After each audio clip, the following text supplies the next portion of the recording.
네, 안녕하세요. 김우탁 노무사입니다. 이번에는 이제 일곱 번째 주제인, 여기 화면 보시다시피, 피보험 기간이 아니라 피보험 단위 기간과 이제 건설 일용직 사례에 대해서 한번 설명을 드려볼게요. 이 강의가 그 정체성 자체가 이제 수업 목적도 있지만요, 그 실무 목적도 있기 때문에 그 실무와 관련된 어떤 사례들은 제가 말로도 설명드리고 필요하면 강의 안에다가 이미지나 관련 사례를 좀 넣어가지고요, 그 설명을 좀 드리고자 하거든요. 자, 일단은 이제 요 문제는요, 그 재작년, 지금 현재 요 강의를 찍고 있는 게 이게 뭐 업로드는 뭐 순차적으로 되겠지만 그 22년 지금 현재 2월입니다. 아마 이제 쭉쭉 해서 이제 올해 계속 올라갈 건데요. 그 제 여기 옷을 보면 아마 이제 계절은 뭐 좀 유추하실 수 있을 것 같고요. 일단은 재작년 이제 30회 이제 기출 문제인데요. 재작년이면은 이거 제가 못 하신 것 같습니다. 29회 같아요. 이게 그 제가 2003년에 붙었는데 제가 12회거든요.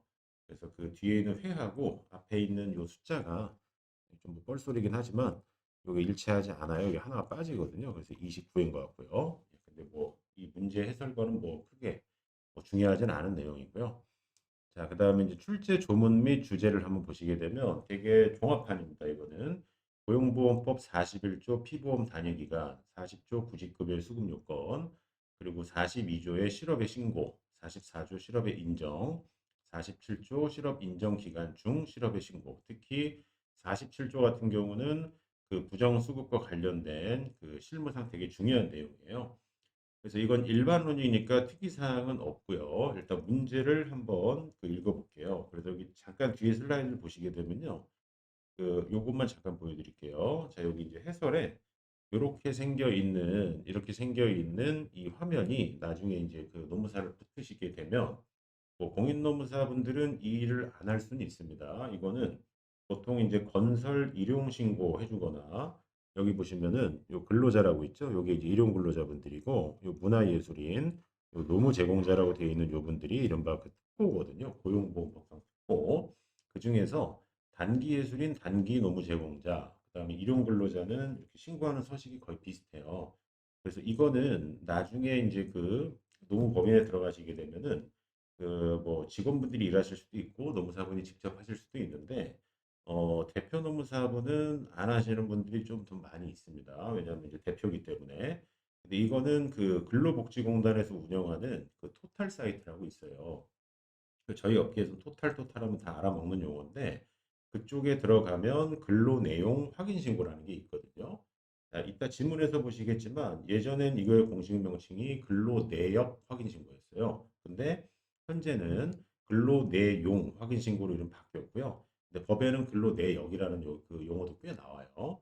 그러면 여기 보시면 그 뭐 적용 제외자가 있을 수 있으니까 고용만 신고하거나 산재 신청하거나 그다음에 요거는 올해까지 가고 끝날 제도인데 이제 일자리 안정자금을 얘기하는 거고요. 이렇게 인적 사항 다 치시고 중요한 건 여기 있는 근로 일수들을 그 31일까지 있으니까 요렇게 해서 체크를 하게 돼 있어요. 근데 이게 하다 보면 이렇게 눈이 되게 아파요. 그래서 이 노란색 음영으로 이렇게 친절하게 이렇게 넣어줬거든요. 그래서 아래 사항들을 쭉 넣어주시고 신고를 하게 되면은 이게 이른바 지금 설명드리려고 하는 요 고용보험 쪽에 그 실업급여의 어떤 적정 요건이 되는지를 확인해 주는 기초 자료이기도 하고 이게 보통 이제 세무사 업계에서 하는 국세청에 제출하는 그 일용지급조서와 이게 일맥상통하게 그 신고가 돼 있어야 돼요. 자, 요거는 이제 그 적시기 위한 제가 배경을 설명드린 거고요. 자, 이제 문제로 올라가서 설명을 드려볼게요. 여기 이제 보시게 되면 문제를 봐야죠. 자, 여기 4번에 있는 문제 보시게 되면요. 자, 고용보험법상 구직급여에 관한 설명으로 옳지 않은 것이거든요.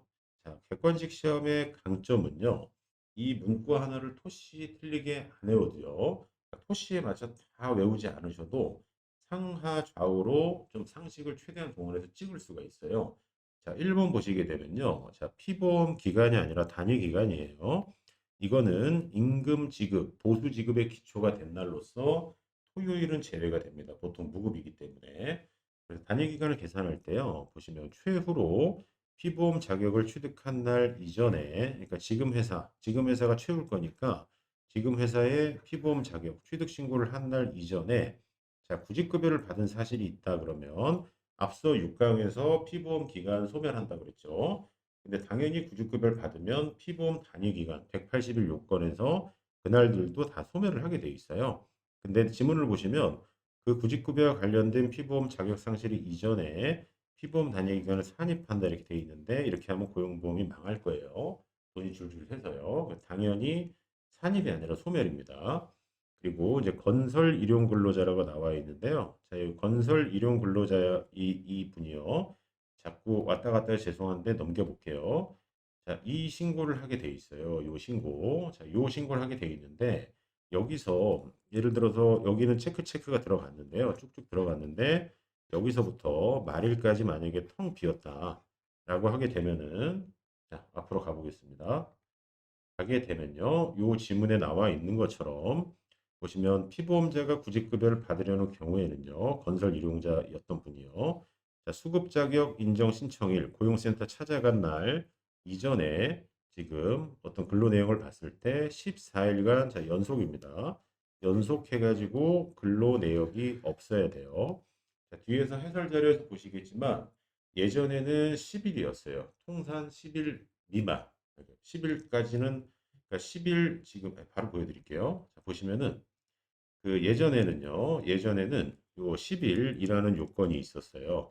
자, 보시게 되면 이제 10일 미만이라고 나와 있잖아요.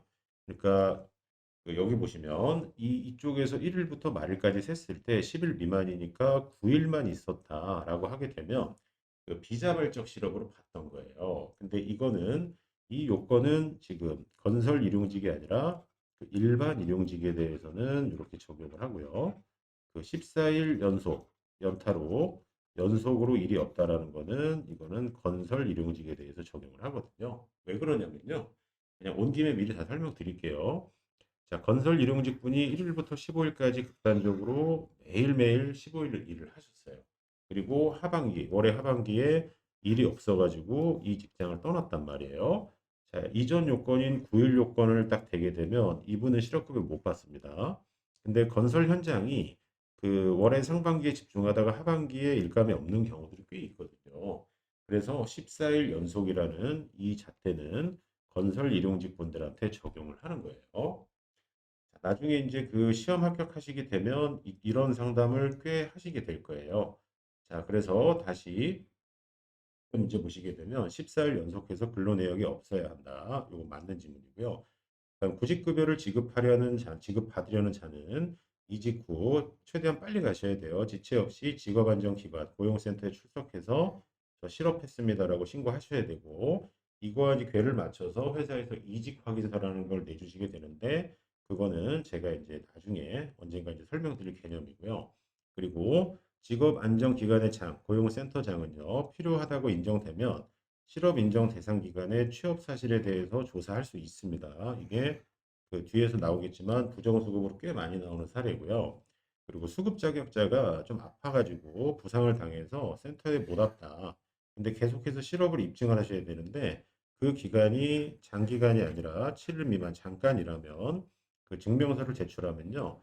이 기간에 뭐 5일 정도 아팠다. 이때 만약에 구직 활동을 안 했다 치더라도 실업으로 인정받을 수 있는데 그 기간이 7일 미만입니다. 자, 그래서 이 문제에 대한 정답은 이제 그 1번이었고요. 1번이었고 이게 이제 단순한 객관식 설명이라면 그냥 1번입니다. 하고 제가 이제 말씀드리면 끝이에요. 근데 그 이제 실무적인 설명도 드려야 되니까 다시 한번 이제 여기서부터 차분하게 읽어볼게요. 자, 보시면은 그 지난 6회차에서는 피보험 기간 이제 말씀드렸고요. 자, 피보험 단위 기간에 대해서 설명드리면 예전엔 임금이라고 그랬는데 용어 통일을 위해서 보수 지급의 기초가 된 날들이 합계라고 나와 있고요. 그리고 늘 제가 이제 강의 드릴 때 말씀드리지만 무급으로 처리되는 날들은 제외됩니다. 그리고 이 부분이 피보험 기간, 재직 기간과 다른 점이에요. 재직 기간은 무급 포함이고요. 자, 그런데 피보험 기간은요, 실업급여의 소정급여일수 120일에서 270일에 지대한 영향을 미치고요. 피보험 단위 기간은 180일 이상이냐 아니냐라고 하는 실업급여 지급 여부에 결정적인 영향을 주죠. 예, 이러기 때문에 이미 실업급여를 수급하였다면 실업급여에 기여했던 과거 피보험 단위 기간, 피보험 기간은 당연히 소멸하는 거예요. 그래서 정답은 1번이고요. 그리고 이번에 건설 일용 근로자의 경우는요. 일용직으로서 매월 15일인데 정확하게는 귀속월이 이번 달이라면 다음 달 15일까지 근로 내용 확인 신고서를 제출을 하시게 돼 있어요. 그게 이렇게 생겼고요. 이렇게. 요걸 내셔야 되는데 예전에는 일반 일용 근로자와 마찬가지로 인정 신청일 이전 1개월 동안에요. 1개월 동안에 10일 미만까지 해서 9일까지 근로 제공할 것을 요건으로 했는데 건설업계는 너무 가혹하다는 의견이 있었어요. 그리고 이거는 뭐 이 어떤 법적인 용어도 아니지만 건설 쪽은요 보통 한 공수 두 공수라고 해서 공수 단위로 임금을 지급을 해요. 그래서 이런 의견이 제기가 돼서 수급 자격 인정 신청일 이전 동안 1개월 이전 1개월 동안 14일 연속으로 근로 내역이 없음을 그 요건으로 하고 있고 현재는 이 기준이 적용이 되고 있습니다. 자, 앞서서 이제 다 설명드린 내용이고요. 요 다시 그림은 어떤 참고용으로 보시면 되는 거고요. 문화예술인 단기 노무 제공인 고용보험상 특보 다 단기는 이쪽으로 신고가 들어갑니다. 자, 그리고 이제 세 번째 지문을 말씀을 드리면 요건 이제 뭐 실무적인 얘기인데요. 실업급여를 수급하기 위해서는 고용센터에 지체 없이 신고를 해야 돼요. 근데 취업을 했음에도 이게 언제 이제 시쳇말로 이제 뽀록이 나냐면요. 아무 생각 없이 국세청에 대해 소득 신고를 하세요. 다른 데서 뭐 잠깐 알바를 하셨거나 할 수 있죠. 할 수 있는데 하기 전에 고용센터에 얘기를 해 주셔야 돼요. 저 요때 아주 아주 짧지만 일할 것 같다. 그러면 그 기간은 실업급여를 안 주죠, 당연히. 하지만 부정수고로 보지는 않는데 그거에 대해서 잘 모르시거나 아니면은 뭐 숨기려는 의도로 일을 하셨는데 또 되게 순수하게 국세청에 소득 신고를 하게 되면요. 당연히 고용센터에서는 언젠간 알게 됩니다. 그렇기 때문에 그거에 대해서 당연히 조사할 수 있고 조사하는 경우는 생각보다 많이 있어요. 그래서 취업 사실을 이전에 신고하지 않으면요. 부정수급에 해당되니까 이 수험을 떠나서 이 주변에서 중간에 잠깐 일하는 경우라고 하게 되면 취업 사실을 꼭 신고하라고 좀 안내를 해 주셔야 돼요.